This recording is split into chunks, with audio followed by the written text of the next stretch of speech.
Os adolescentes gostam de ação, vida, liberdade e a busca da felicidade.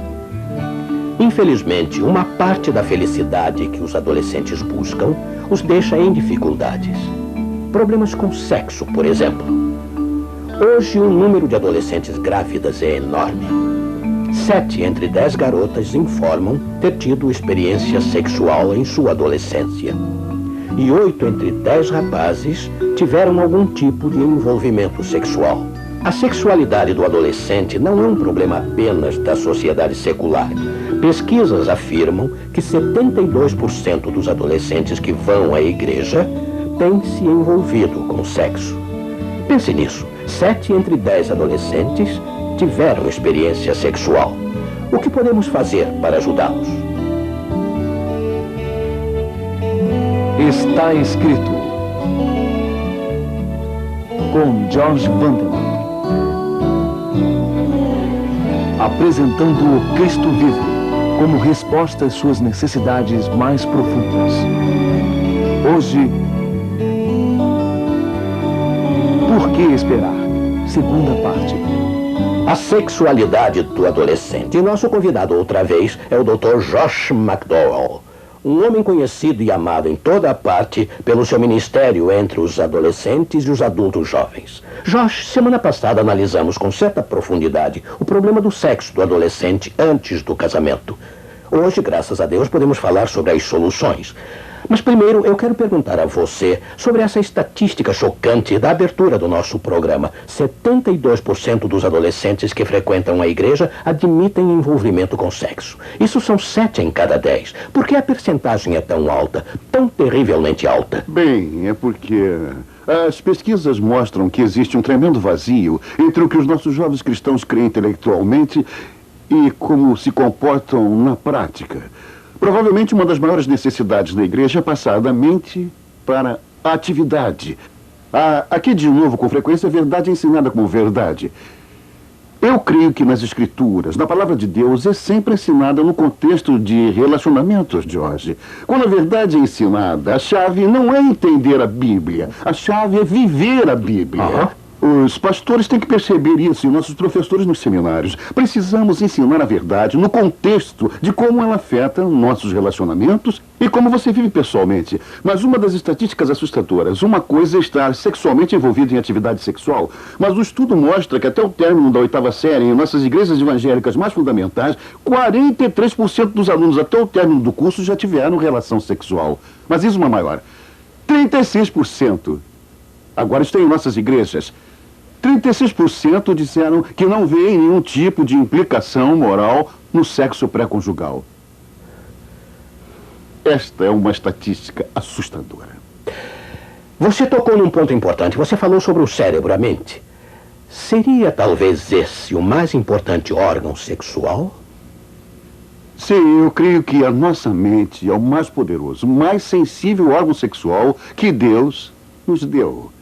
Isso se relaciona ao que tocamos brevemente na semana passada sobre Deus ter dito não, por querer proteger, cuidar. Ele diz, não cometa imoralidade. Porque, George, ele disse, eu quero proteger o órgão sexual mais poderoso que possuem, sua mente. Você dirá, um momento, como isso se relaciona?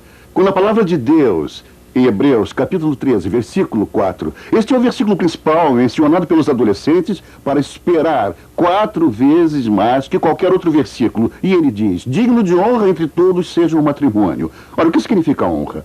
Honra significa autoestima. Que o casamento seja mantido em autoestima entre todos, não apenas entre os casados. Você dirá, como deve agir o que é solteiro? O solteiro deverá honrar o matrimônio, ter autoestima através da castidade, e o casado através da fidelidade. Mas aí diz que o casamento seja, no grego diz que o intercurso sexual, que o casamento seja puro na cama. O que quer dizer ter o casamento na cama ou relacionamento sexual puro? A palavra puro aqui, George, significa sem elemento estranho. Como se eu tivesse uma xícara de açúcar 100% açúcar, puro, sem sujeiras, não adulterado. Mas assim que eu pego algum adoçante e misturo a ele, ele se torna adulterado, da palavra adultério, sujo ou impuro. Por quê? Um elemento estranho entrou na xícara de açúcar. Bem, Deus não deixa um elemento entrar no leito matrimonial. Eu creio que ele entra pela nossa mente. Você já pensou por que algumas coisas nós lembramos e outras coisas não? Como alguém pode ter, há 3 anos, embaraçado você em uma reunião e você se lembra nitidamente daquele dia, mas provavelmente não consegue lembrar o que almoçou hoje? Por que isso? Existem 2 explicações. Uma é fisiologicamente o modo como Deus nos fez. Quando certas coisas ocorrem no corpo, se houver uma experiência emocional intensa que envolva muitos dos 5 sentidos e haja um estímulo ao forte fluxo da adrenalina, aí uma química é liberada no corpo que pega essa experiência e a registra na mente para ser lembrada. E é um modo psicológico que Deus possui para nos fazer lembrar da importância contra a insignificância, o importante contra o sem importância. As pesquisas mostram que todas as nossas experiências vão para a memória de curta duração. Aí, se ocorrerem certas coisas, uma experiência emocional intensa, um estímulo onde a adrenalina brote forte, aí um ensaio do evento fica na mente. Você dirá, como assim? É como você olhar para uma foto pornográfica. E então você vai embora, e durante as próximas 2 semanas você recria essa imagem em sua mente. E o que acontece então? Isso passa de pouca duração para a memória de longa duração para ser lembrado. E o que acontece sexualmente? Um ato sexual envolve tudo que é preciso de curta a longa duração. E libera a química no corpo para registrar esse evento na mente para recordar. E aí o que acontece? Todas as nossas experiências estão aqui. Nossa mente é como um pedaço de filme que está sendo exposto todos os dias. Estamos criando reprises na tela da nossa mente. Um homem de 34 anos me procurou e disse, você precisa me ajudar. Ele era pastor. Ele disse, eu sou casado há 8 anos e nesses 8 anos de casamento jamais estive sozinho na cama com minha mulher. Eu pensei, puxa, ele nem sequer mora lá em Hollywood. Eu disse, mas como assim? Ele disse, quando eu cursava a 8ª série, eu fiquei muito envolvido sexualmente com diversas mulheres. Aí me tornei cristão, eu aceitei Cristo no curso colegial. Mas minhas atividades sexuais continuaram em minha mente mesmo assim. Quando cursava a universidade, eu conheci a minha esposa, uma das mulheres mais preciosas e delicadas na face da terra, e nos casamos. Mas ele disse, ao começar em nossa noite de núpcias, houve os flashbacks. E ele o chamou de reprises na tela da minha mente, das outras mulheres e tudo mais. Ele disse, Jorge, todos esses anos, não tenho conseguido me livrar dessas reprises. E eu me sinto tão culpado por ter outras mulheres na minha mente, quando estou fazendo sexo com minha esposa, que nem mais estou querendo fazer sexo com ela. E isso está destruindo o casamento. Os fantasmas de relacionamento passados, Deus diz, eu quero proteger você disso. Você pode devolver o anel dele. Você pode devolver a foto dele rasgada em 1000 pedaços. Você pode devolver o agasalho dele cortado em tiras. Você pode queimar os presentes dele. Mas não poderá devolver as lembranças. Elas estão bem aqui. Muitas vezes o que precisamos? Precisamos de uma lavagem cerebral. Nosso cérebro precisa ser lavado pela palavra de Deus. Graças a Deus por esta noção. De fato, isso está também em seu livro, muito aceito por todos. Fale sobre ele, sim. Fizemos um concurso de redação chamado Abra Seu Coração. Entre os adolescentes sobre sua sexualidade, quase 10 mil páginas chegaram. Sabe o que é ler tudo isso? 208 horas ao todo. E enquanto líamos, alguns dos pais disseram, precisa transformar num livro. Os pais precisam ler isso, os pastores, os que trabalham com jovens. E assim transformamos num livro que se chama O que eu quero que meus pais saibam sobre a minha sexualidade. Na verdade, eu não escrevi o livro, foram eles. É, portanto, uma chance dos interessados obterem as coordenadas para entrar no coração dos jovens cristãos e ver o que eles pensam. Chama-se O que eu quero que meus pais saibam sobre a minha sexualidade. É bastante revelador. Eu também quero ler esse livro. É impossível não lê-lo, é bastante revelador. Tomara ele seja traduzido para o português um dia. Eu creio que, se todos os pais pudessem lê-lo, eu acho que teríamos uma verdadeira reviravolta. Quem sabe isso venha a acontecer. Existem tantas coisas, mas muitos cristãos lamentam a crise sexual. E outros só querem condená-la. Mas você está fazendo algo a respeito do problema. Algo importante. Fale-nos um pouco sobre o seu ministério. Podemos incluí-lo aqui? Bem, eu estou nesse ministério há quase 23 anos. Mas este ministério em particular, Certo. queremos saber sobre o passado. Bem, eu também. me entreguei a Cristo quando tentava escrever o primeiro livro. As provas exigem um veredito contra o cristianismo. Após eu me tornar cristão, comecei a falar sobre o cristianismo e os relacionamentos. Aí, há alguns anos, eu vi o que estava acontecendo culturalmente com a nossa mocidade e como aquilo estava afetando sexualmente dentro da igreja. Percebi que se não fizéssemos alguma coisa logo, iria ser muito tarde. Assim, eu chamei um grupo de denominações, 23 se reuniram e elas nos pediram para nos tornar um catalisador para abordar a questão. Assim, dali surgiu a campanha Por que Esperar? Por que Esperar é para ajudar pais, pastores e diretores de jovens a trabalhar com os jovens sobre como dizer não e por quê. É uma apologética sexual, dando provas sobre sexo que exige um veredito. Graças a Deus. De fato, você pode usar o mesmo título. Eu quase fiz isso em meu outro livro chamado Por que Esperar? Eu quase o intitulei As Provas sobre Sexo Exigem um Veredito. Exigem mesmo um veredito. Mais uma nota positiva, autovalorização. Que papel ela desempenha na vulnerabilidade de nossos jovens? É provavelmente uma das 3 ou 5 razões por que os jovens se tornam envolvidos sexualmente. Não tínhamos esse problema com autovalorização, digamos, há 20, 25 anos. Mas a cultura hoje tem desumanizado por demais o indivíduo. Mesmo falando sobre sexo, os pais poderão dizer, olha, os jovens vão se envolver, logo torne-o seguro. Me alegro que não esteja no nosso programa de drogas. Pouco importa o que você faça. Um grupo irá usar drogas. Assim, de acordo com a paternidade planejada, só temos que torná-la segura. Teremos clínicas nos colégios, daremos agulhas limpas e tudo mais. Não estamos falando sobre sexualidade animal, George. Estamos falando sobre sexualidade humana. Estamos falando sobre crianças que foram criadas à imagem de Deus, que foram criadas com a capacidade de dizer não e sustentar essa decisão. Se não criarmos nossos filhos com caráter para dizer não ao sexo agora, então acredite, quando entrarem na política e em tudo mais, irão cometer muito mais mazelas na política do que temos visto nos últimos anos, na política, na religião e nos outros setores. Portanto, estamos falando sobre a sexualidade humana. Será que podemos falar um pouquinho sobre a AIDS? Estava esperando que pedisse Por isso. favor. Além da AIDS, as doenças sexualmente transmissíveis. Sim, sim. Quando Deus diz, não cometa imoralidade sexual, em 1 aos Tessalonicenses 4, ele faz isso porque diz, eu quero proteger vocês do medo das doenças sexualmente transmissíveis. E eu quero que vocês tenham paz de espírito.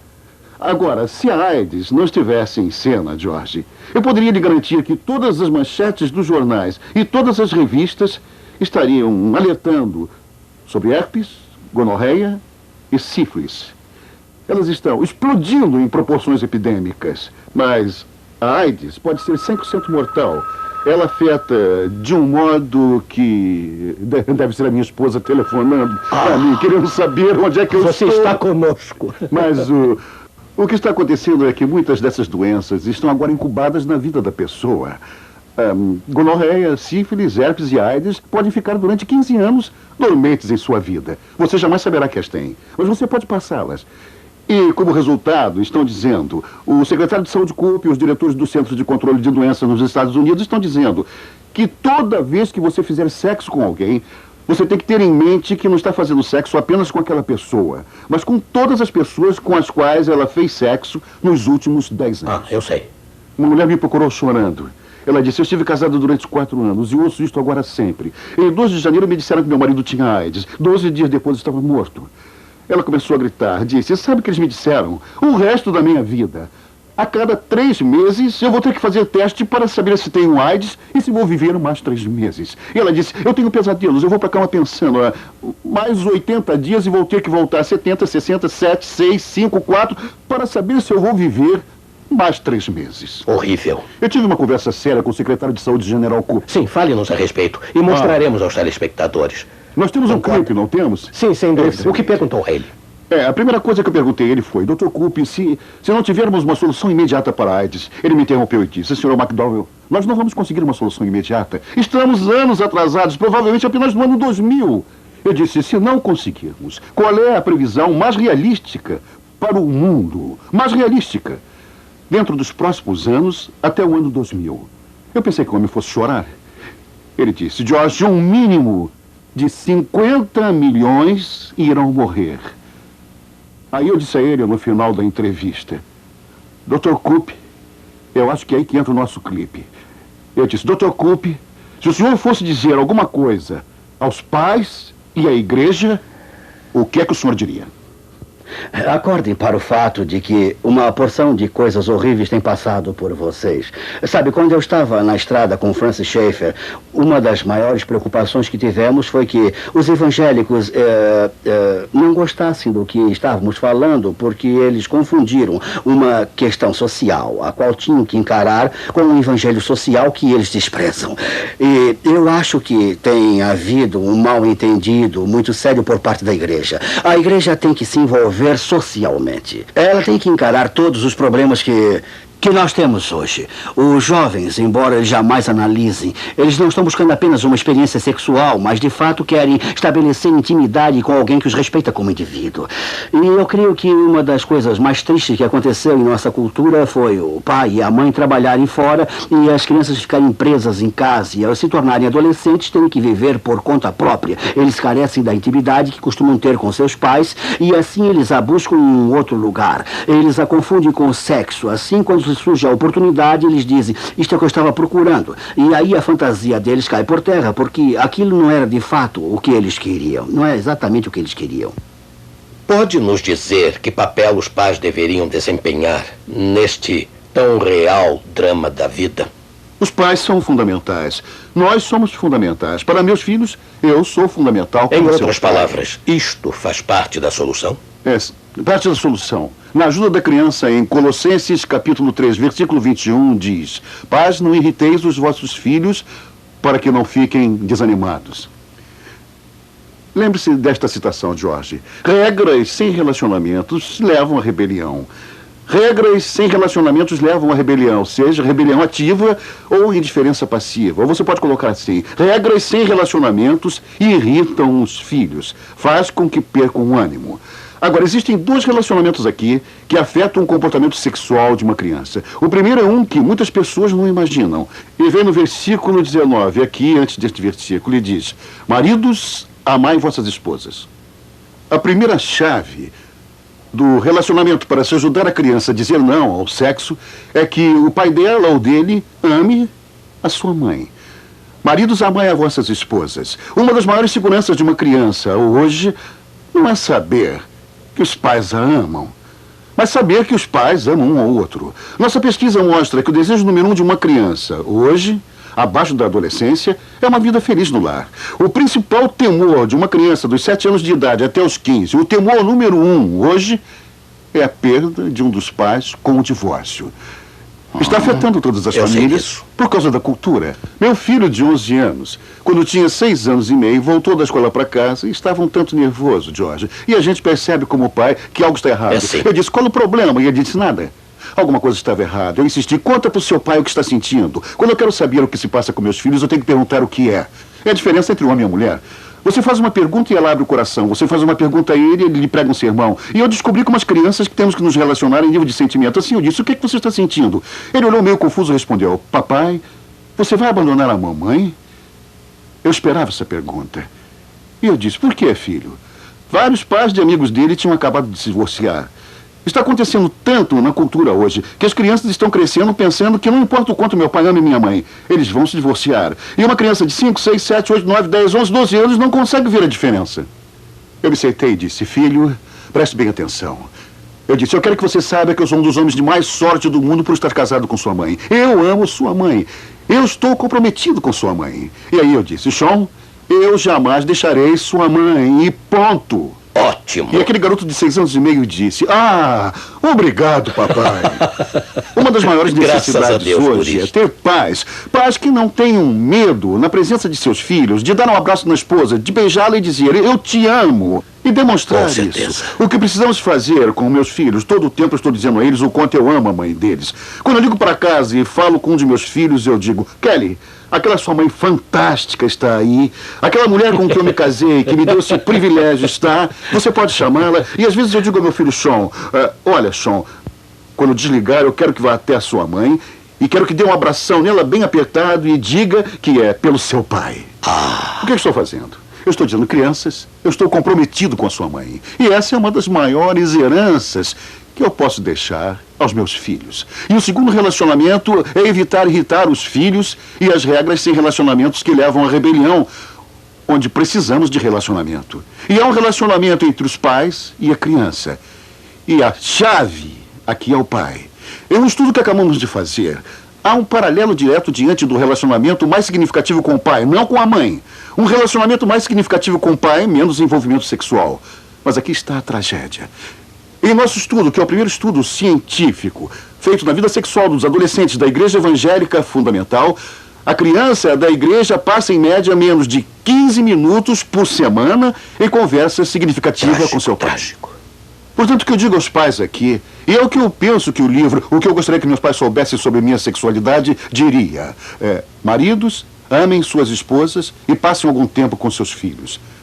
Interrelacionado. Precisamos que os nossos pastores façam isso. Eu estou certo que uma das maiores necessidades dos pastores não são sermões retumbantes, embora necessários, nem um programa de construção ou atingir o orçamento. Uma das maiores coisas que os pastores podem fazer por suas congregações, especialmente para os jovens, pastores amem suas esposas e passem algum tempo com seus filhos. Graças a Deus. O que precisamos fazer em nossos seminários é treinar nossos pastores a tratar com amor suas esposas para que estas sintam que elas vêm antes do ministério. E quando sua esposa souber disso, você poderá de fato gastar mais tempo no ministério e construir sua vida. Maravilha. Agradeço a Deus por isto. Ouça, Josh. Uma pergunta agora para focalizar tudo o que você disse. A virgindade é importante hoje? Eu creio que é mais importante hoje do que nunca. Eu gostaria que você estivesse comigo quando eu falo jovem, George. Precisamos fazer qualquer dia um programa como este e trazer para cá uns 5.000 jovens. Mas quando eu falo aos jovens, eu digo: olha, Deus diz para não cometer imoralidade sexual porque Ele quer proteger a sua virgindade e prover para você um dos maiores presentes de amor para o seu cônjuge. Ou seja, a sua virgindade. Pode imaginar um homem dizendo à sua esposa: querida, eu tenho orado por você, tenho esperado você, tenho amado você, e para demonstrar o meu amor por você, através da minha espera, eu lhe dou a minha virgindade. Puxa, é um dos maiores presentes. E quando você diz isso em um auditório, as mulheres irrompem em aplausos. Uma garota de 17 anos escreveu para mim, dizendo: por que esperar me deu um bônus? Eu sou uma garota de 17 anos e sou virgem. Minhas amigas que se envolveram sexualmente vêm me pressionando para eu perder a minha virgindade. Finalmente, na última terça-feira, eu fiquei cansada disso, quando eu almoçava com elas. Estando ali sentada, eu disse: olha, eu não quero mais pressão. Eu não quero ouvir mais nada de vocês. Vocês precisam saber que no momento que eu quiser, no dia que eu quiser, poderei me tornar igual a vocês. Mas vocês nunca mais poderão se tornar iguais a mim. Que percepção. Quanta sobriedade. Quanta sobriedade. Quando um rapaz de 18 anos, Michael, da Universidade de Wisconsin, me disse: Josh, foi logo após ouvir algumas das coisas que conversamos sobre as razões positivas para se esperar, se eu pudesse ter um desejo atendido, eu queria ter 12 anos de novo e ouvir o que eu acabo de ouvir. Mas, George, eu creio que devemos a todos os garotos de 12 anos deste país, para que ao completarem 18 anos, seu único desejo na vida não seja: eu gostaria de ter 12 anos novamente e ter alguém me mostrando algumas razões para esperar. E essa é a razão de sermos tão agradecidos pelo que você fez por nós hoje. Eu sei que eu repito obrigado das milhares de pessoas que nos assistem. Obrigado, Deus foi um prazer abençoe. estar hoje aqui com você. O prazer é mútuo. Nós amamos muito você em Cristo e obrigado por ter vindo. E Deus abençoe você em seu ministério, dentre esses preciosos jovens por toda a nação. Eles são um ótimo grupo de pessoas. Eles são, de fato. E agora, ao encerrarmos este programa, só uma palavrinha aos jovens que não têm pais que lhe deem este tipo de apoio de que estivemos falando. Eis um texto dos Salmos que lhes dará coragem. Porque se meu pai e minha mãe me desampararem, o Senhor me acolherá. Não é maravilhoso? Seu querido pai no céu o conhece e o ama pessoalmente. Se você não tiver os pais mais atenciosos, ele o é. Ele pode preencher suas necessidades, inclusive os seus anseios mais profundos. E seu Pai Celeste tem um plano especial para você. Um plano para a sua vida que irá se revelar dia a dia à medida que você confiar nele e segui-lo até o fim. Vamos orar. Querido Deus, o Senhor está aí todo o tempo, pronto e capaz para satisfazer as mais profundas necessidades dos solitários corações dos adolescentes.